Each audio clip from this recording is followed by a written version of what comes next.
ये ये क्या जगह है और डिस्पेंसरी कहाँ है?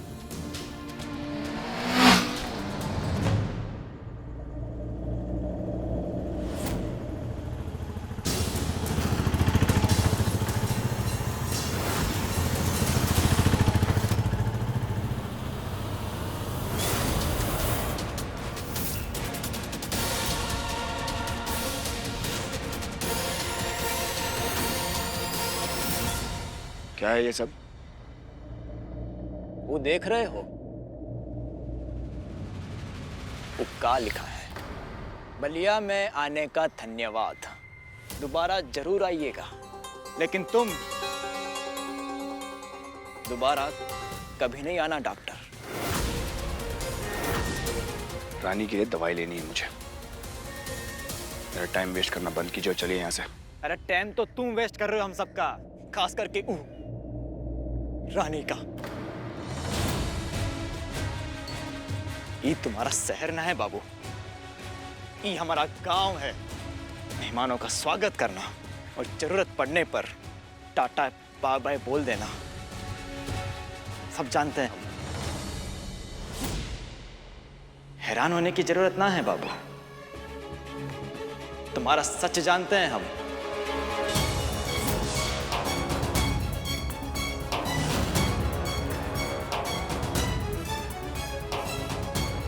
वहीं लेकर के आए हैं जहां तुम आना चाहते थे, बुझे? इसलिए इज्जत के साथ निकल लो। रानी का ख्याल हम रखेंगे।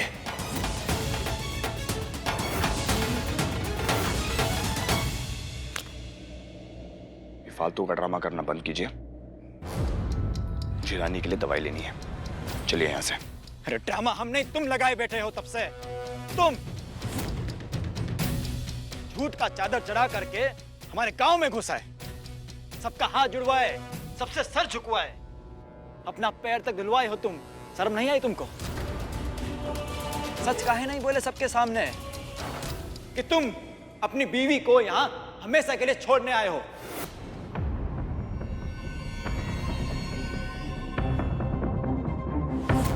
मैं आपको यहीं पर छोड़ के जाने वाला हूँ।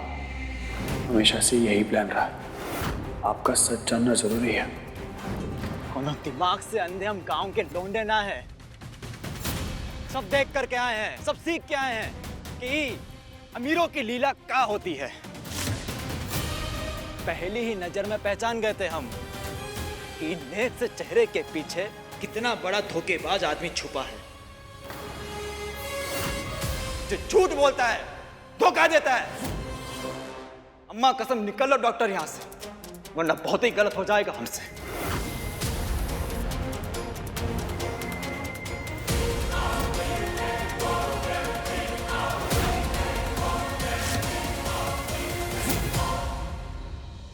और ये लियो, काम आसान कर दिया हम तुम्हारा। यहाँ आओ, यहाँ लो, बलिया की बॉर्डर तक ले आए तुमको। अब हमें और गुस्सा दिला करके अपने लिए मुसीबत खड़ी मत करो डॉक्टर। जाओ यहां से। और एक ठो बात हमेशा याद रखना कि रानी के लायक तो कभी तुम थे ही नहीं।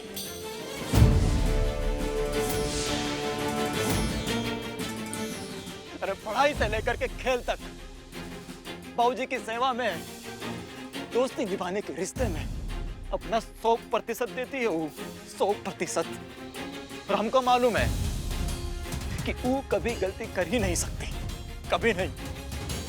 अरे ससुरा तुम में ही कोई झोल होगा।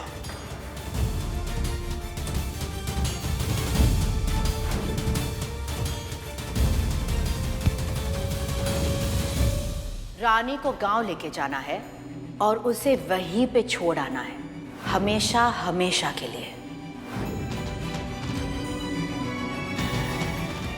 झूठ का चादर चढ़ा करके हमारे गांव में घुसा है, सबका हाथ जुड़वाए, सबसे सर झुकवाए, अपना पैर तक धुलवाए हो तुम। शर्म नहीं आई तुमको? सच काहे नहीं बोले सबके सामने कि तुम अपनी बीवी को यहां हमेशा के लिए छोड़ने आए हो?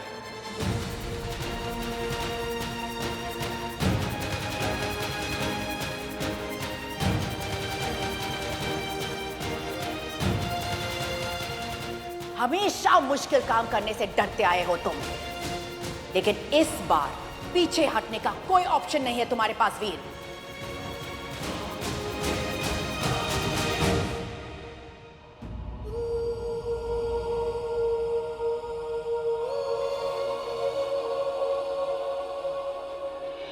डॉक्टर साहब है ना, बहुत ही अच्छे हैं। तो वापसी कब की है? और कुछ काम तो बचा ना है तो आज ही है ना। तुम देखना बहुत ही जल्द वापस आएंगे और तुमको उस नर्क से बाहर निकालेंगे। क्यों रुका हूं मैं? क्या रोक रहा है मुझे? यही तो चाहता था मैं, रानी साहब की बात मानना, उनका हुक्म पूरा करना। पर क्यों नहीं बढ़ पा रहे मेरे कदम? क्या रानी की तबीयत वजह है? और वो तो ठीक है अभी, और उसी के साथ मेरी जिम्मेदारी भी पूरी हो गई है। अब मौका है तो चले जाना चाहिए मुझे। फिर क्यों मेरा मन नहीं मान रहा? काहे डॉक्टर, अब किस दुविधा में हो? सब तो तय है। चुपचाप बड़े चलो यहां से, वरना हम अपनी शराफत छोड़ देंगे। शरीफ तो आप अभी भी नहीं लग रहे। एक बात कान खोलकर सुन लीजिए। मैं जब से आया हूं तब से रानी को सच बताने की कोशिश कर रहा हूं। तो अगर आप सच जान चुके हैं, मुझे इससे कोई फर्क नहीं पड़ता। मैं क्या करता हूं, क्यों करता हूं, उसके पीछे वजह क्या है, ये आपको बताने की जरूरत नहीं है मुझे, समझे आप? और हाँ, जहां तक डराने और धमकाने की बात है, एक सर्जन हूं मैं। जितना खून मैंने अपनी जिंदगी में देखा है ना, वो आपके 3 गुंडे साथ मिलकर नहीं देखे होंगे, ना ही बहाए होंगे। तो ना तो मैं इनसे डरता हूं, ना आपसे। अब पॉइंट पे आते हैं। रानी को 24 घंटे एक डॉक्टर की जरूरत है। उनको इस हाल में छोड़कर मैं नहीं जा सकता, और मैं जाऊंगा नहीं। सो पहले डिस्पेंसरी, फिर घर। चलें? बहुत ही जुबान चलने लगा है तुम्हारा, लेकिन अभी वो जिस दर्द में है ना, वो सब तुम्हारी वजह से है।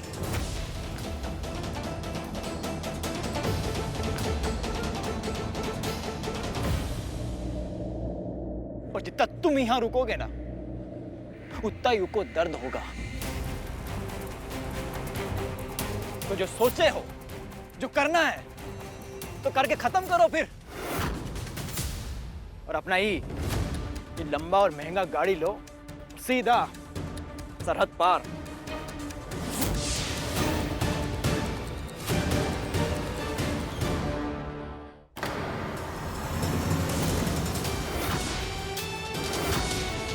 जब तक रानी पूरी तरह से ठीक नहीं हो जाती, मैं यहां से जाने वाला नहीं हूं।